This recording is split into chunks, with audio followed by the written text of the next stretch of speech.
The Pokemon universe is full of unanswered questions and crazy conspiracies. As a conspiracy nut myself, I love to waste hours of my life reading about how the government is out to ruin our lives, or how we've already made contact with aliens. You know, the stuff normal people read about, right? Anyway, I've got the conspiracy part down pat.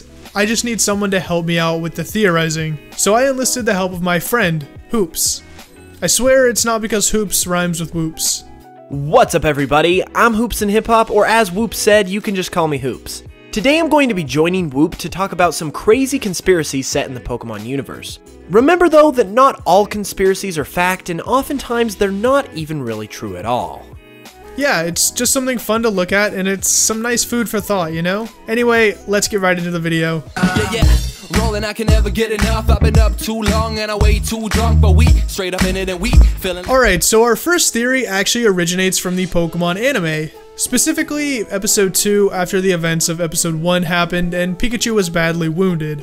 Ash and Misty took Pikachu to the Pokemon Center to get some healing as he was in critical condition. Team Rocket just so happens to attack that specific Pokemon Center, and Pikachu being in its critical state was so vulnerable that Ash tried to get it out of there. After some confrontation with Team Rocket, Pikachu wakes up and is almost immediately dogpiled by a group of other Pikachu that work in the Pokemon Center's power plant thing. They all send a crazy strong electric shock towards Team Rocket and take them out, causing a massive explosion, taking out like the entire Pokemon Center, because somehow that was Ash's bright idea and solution for dealing with Team Rocket. Guess you could say Ash did Pokemon Center, am I right? Anyways, we never actually get to see what happened to the other Pikachus, or even if Ash's Pikachu gets mixed up in the other ones.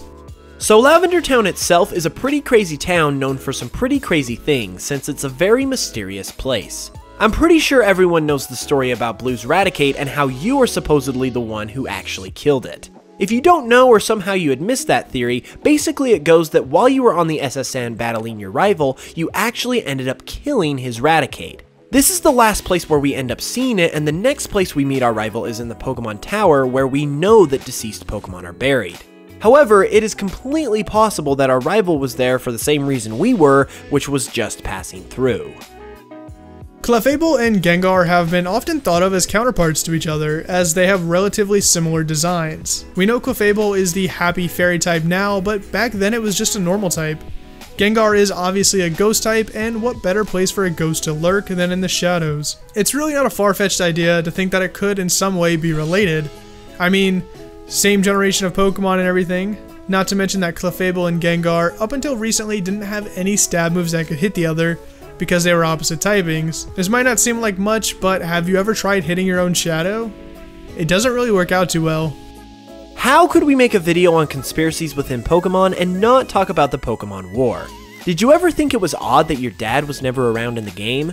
Maybe you overlooked it, but how could you miss the fact that Daisy and your rival didn't have parents either, and that they were living with their grandpa? Well, this theory spawned largely due to Lieutenant Surge's dialogue, where he mentioned that electric Pokemon saved him during the war, implying that there was a big war and you and your rival are actually a part of the new generation. The mystery of Pokemon evolution is one that has baffled trainers everywhere since the dawn of Stone. Get it? Like the Dawn Stone? Ha, so funny. Yeah, can you just move on? You're right, I probably should. It's something that confuses, like, everyone, since some Pokemon look oddly connected with their designs. For example, a pretty classic and famous one is the Shelter line.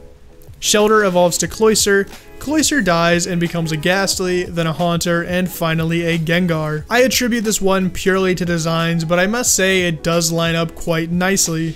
There are examples everywhere that could point to this, but a few others are Farfetch'd to Doduo to Dodrio, or Venonat to Butterfree. These odd ideas for evolution are everywhere and are also pretty interesting.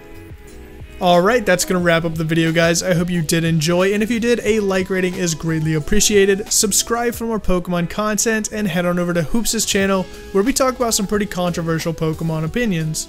Feel free to let us know some of your favorite conspiracy stories from Pokemon down in the comments below, and I'll see you guys in the next one.